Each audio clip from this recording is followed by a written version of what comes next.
Assalamualaikum warahmatullahi wabarakatuh. Selamat datang di video pembelajaran mata kuliah Teks Bahasa dan Sastra Indonesia. Nama saya Hayatul Husna dan NIM saya 202228030. Dan dalam video ini kita akan membahas materi tentang judul teks berita. Video ini dibuat sebagai dari mata perkuliahan yang diampu oleh Ibu Lina Sundana MPD. Silahkan simak dengan seksama dan semoga materi ini bermanfaat untuk penunjang pemahaman kalian. Nah, apa itu teks berita? Teks berita merupakan teks yang berisi laporan tentang peristiwa atau kejadian yang aktual atau terbaru dan penting untuk diketahui oleh masyarakat. Nah, dalam teks berita ini juga merupakan sebuah tulisan yang berfungsi untuk menyampaikan informasi mengenai suatu peristiwa atau kejadian yang benar-benar terjadi. Nah, informasi yang dimuat dalam teks berita harus berdasarkan fakta, bukan opini atau karangan, dan biasanya membahas hal-hal yang aktual atau sedang hangat diperbincangkan. Tujuan utama teks berita ini yaitu memberitahu pembaca atau pendengar tentang kejadian terkini yang penting untuk diketahui. Dan selanjutnya ada struktur teks berita. Nah, teks berita ini memiliki struktur yang khas agar pembaca dengan mudah menangkap informasi yang disampaikan. Struktur teks berita ada 3. Yang pertama, orientasi berita atau bisa dikatakan dengan lead atau teras berita. Nah, di struktur berita yang pertama itu menjelaskan yang berisikan bagian awal yang informasi paling penting dan menjawab pertanyaan 5W dan 1H. Dan berisikan apa, siapa, kapan, di mana, mengapa, dan bagaimana. Nah, selanjutnya itu ada tubuh berita atau yang sering sekarang dibilang peristiwa utama. Nah, tubuh berita ini berisikan uraian lebih rinci lagi tentang peristiwa termasuk kronologi penjelasan tambahan. Dan terakhir ada sumber berita atau sering juga disebut dengan ekor berita. Dan sumber berita ini berisikan menyebutkan narasumber atau referensi dari berita tersebut. Nah, selanjutnya kita akan membahas tentang ciri-ciri teks berita. Ciri-ciri teks berita yang pertama itu ada bersifat fakta, yang artinya berdasarkan kenyataan atau kejadian yang benar-benar terjadi. Kedua, yaitu berisikan tentang aktual, terbaru, dan penting untuk diketahui. Nah, atau yang sering masih hangat dan relevan dengan kondisi saat ini. Dan yang ketiga, harus menggunakan bahasa baku, lugas dan mudah dipahami agar pembaca dari berbagai kalangan bisa mengerti maksudnya. Dan selain itu, berita juga disusun secara logis dan kronologis dengan urutan kejadian. Dan yang keempat, ada menarik perhatian pembaca. Berita yang disajikan harus menarik kalangan masyarakat untuk membaca berita tersebut. Dan yang terakhir itu disampaikan secara jelas, singkat, dan padat.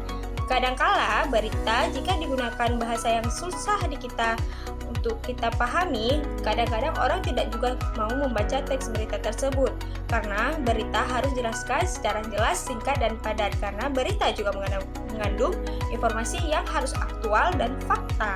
Selanjutnya kita akan menjelaskan tentang unsur-unsur berita 5W dan 1H. Yang pertama itu ada what, yang artinya apa.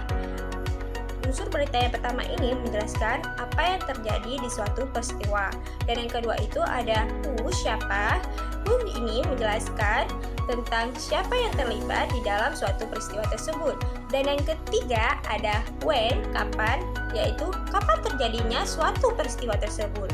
Dan yang keempat ada where, di mana menjelaskan tentang di mana kejadian atau tempat kejadian tersebut. Dan why, mengapa, itu menjelaskan tentang mengapa hal itu terjadi.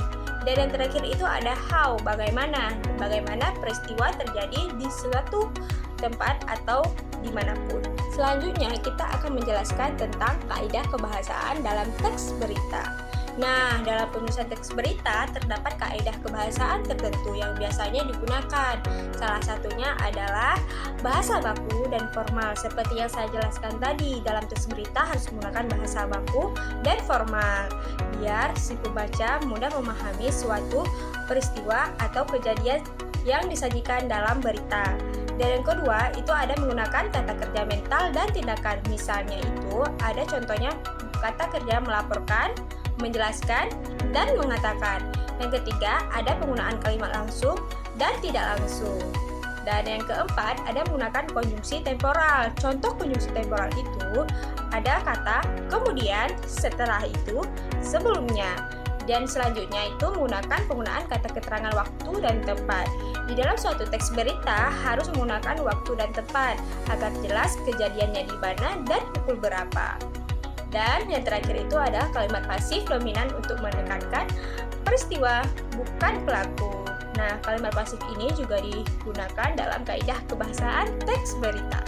Nah, dalam teks berita juga memiliki suatu tujuan. Yang pertama itu menyampaikan informasi secara cepat dan tepat kepada masyarakat.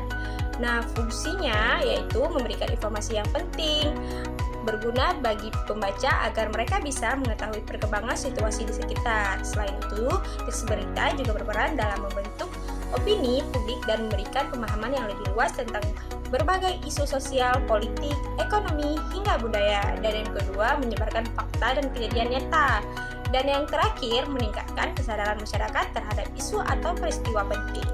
Nah, langkah menulis teks berita itu yang pertama mengumpulkan data dan fakta, atau kita harus menggunakan observasi, wawancara, dan dokumentasi. Yang kedua, kita harus menentukan judul dan angle berita. Sebelum membuat berita, kita harus menggunakan judul yang betul-betul menarik perhatian masyarakat. Yang ketiga, menuliskan lead yang menarik dan informatif. Yang keempat, itu ada mengembangkan isi berita secara kronologis dan detail. Dan isi berita itu harus menggunakan bahasa baku dan lugas agar mudah dimengerti oleh si pembaca berita. Dan yang terakhir itu ada menyunting bahasa dan struktur sebelum dipublikasikan. Nah, sebelum berita dipublikasikan, kita juga harus memeriksa bahasa dan struktur bahasanya. Apakah sudah mudah dipahami oleh si pembaca atau sudah benarkah bahasa yang digunakan di dalam suatu teks berita, agar si pembaca tidak kebingungan dalam membaca teks berita kita. Nah, itu penjelasan dari saya tentang materi teks berita. Dan selanjutnya saya memiliki 3 pertanyaan untuk teman-teman audiens menjawab. Nah, jawablah pertanyaan berikut ini ya. Selamat menjawab.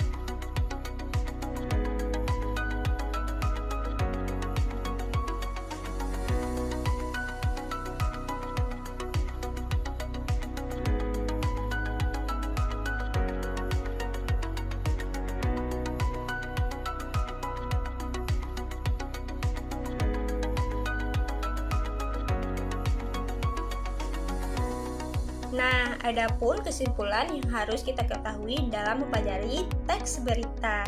Nah, teks berita itu kan merupakan yang berisi informasi tentang kejadian nyata yang penting dan sedang terjadi. Nah, tujuan teks berita juga merupakan memberitahu pembaca tentang peristiwa tersebut secara jelas dan apa adanya. Struktur teks berita terdiri dari 3 bagian, yaitu bagian awal, lead yang berisikan inti informasi, bagian tengah yang menjelaskan peristiwa secara detail, dan bagian akhir yang membuat sumber berita atau keterangan dari narasumber. Teks berita ini juga ditulis menggunakan bahasa baku, singkat, padat, dan berdasarkan fakta. Nah, dalam kurikulum Merdeka, siswa juga diajak untuk berpikir kritis, mengecek kebenaran informasi, dan bisa membedakan mana fakta dan opini.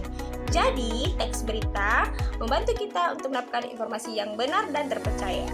Nah, demikianlah pembelajaran kita kali ini tentang teks berita. Semoga penjelasan yang sudah saya sampaikan dapat membantu kalian memahami materi dengan lebih baik. Jangan lupa untuk membaca kembali materi dan berlatih soal agar pemahaman kalian semakin kuat. Terima kasih sudah menyimak video ini sampai akhir. Sampai jumpa di video pembelajaran berikutnya. Tetap semangat belajar dan jaga kesehatan. Assalamualaikum warahmatullahi wabarakatuh.